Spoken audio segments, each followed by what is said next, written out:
Good afternoon, comic book fans. Welcome back to Comics in 5 Minutes. I'm ever-loving host Shorty, and this is the first of our reviews this week. I've got at least 4 or 5 others I want to do, so we'll see how it goes. But first off, I want to see if I can get through this review without anyone messaging me and getting my phone beeping and my computer beeping all at the same time. So, let's give it a try and review Crush and Lobo. Now, there's going to be some people out here in the world who would probably never even bother opening up this comic book, and for some reason they're probably going to tell you it's rubbish and it's probably not worth reading. Now, I'm sure you can figure out what kind of person that is. You probably don't need me to tell you that. Some people might think, well, Shorty, you are a man of the world, intelligent, well-read. Maybe you might already have your own bias as well, though. Maybe you're going to like it because you think the world needs more creators doing this kind of comic book and more characters like this out in the world. Maybe you're going to go the other direction, and none of those kind of reviews would be fair. So it's like, okay, excellent point, well made. Imaginary viewer in my head. And I do agree with that. I do think there should be more creators creating this kind of story. And the way to do that is for them to make really good comic books. Because regardless of how much the world needs this kind of story, the people who put them out there are companies who are wanting to make money. They will only keep producing comics like this if they think they're going to sell lots of them. So I do have to judge things on that kind of basis as well. Is this a good enough comic book that I'm going to tell people that they should buy it, regardless of the LGBTQ plus nature of it? So that's what we're going to do now. I'm going to start with the artwork. Because when I first started flicking through it, there's 2 things that instantly came to mind. Number 1, this feels weirdly cyberpunk. And number 2, it feels also like it never quite gets beyond being great. Like, great is like, I'm not saying that's a bad thing, but it had the potential to like really, really go down. Excellent art is the kind of thing that just grabs you a little bit more. But as I was flicking through the pages, I realized 2 things that back to the original thoughts. Number 1, this is very cyberpunk. And number 2, it's the detail in the work that actually drags you around. Not just detail, actually. There's also the really nice knack they have, or the artist has, of basically framing stuff from different angles you wouldn't expect. I mean, there's some kind of traditional ones, like somebody looking through a walleye lens. Yes, I was looking through a wide lens and basically having that kind of distorted view. There's also a lot of like camera angles being quite low in the frame, looking up, or vice versa, and it's kind of impressive to see that.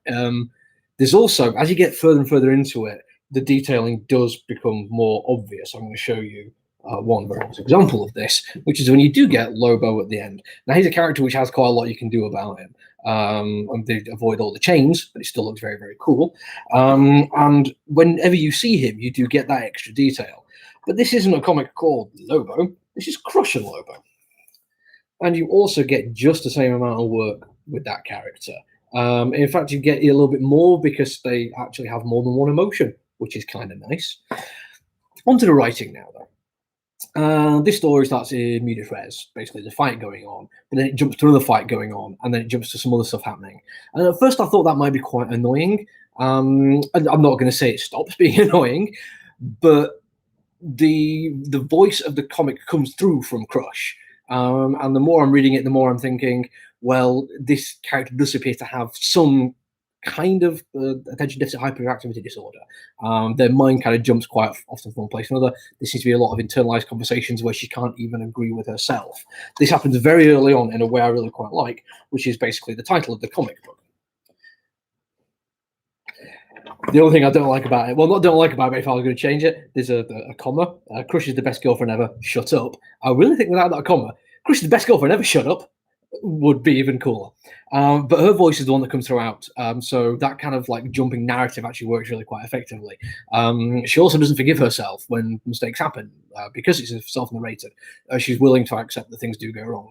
When she does kind of like go easy on herself, you get the sense that she knows she's lying as well. That voice feels like very, very authentic to her as well. Actually, just really, really good writing from start to finish. There's one other example that I really quite liked, which is just a pure economy of words. When you meet Crush's girlfriend's friends, and she's basically trying to explain why they don't really get on.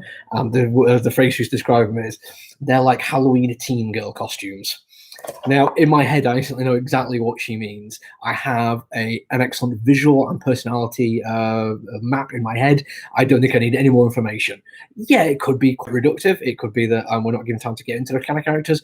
But in terms of pure economy, that is a great description and tells me everything I need to know. The rest of the comic book, I'm not going to really get into the story. I'm not really going to get into anything else that happens. I'm just going to tell you in terms of artwork, it did impress me more than I thought it was going to do. Story-wise and writing-wise, both excellent off the charts.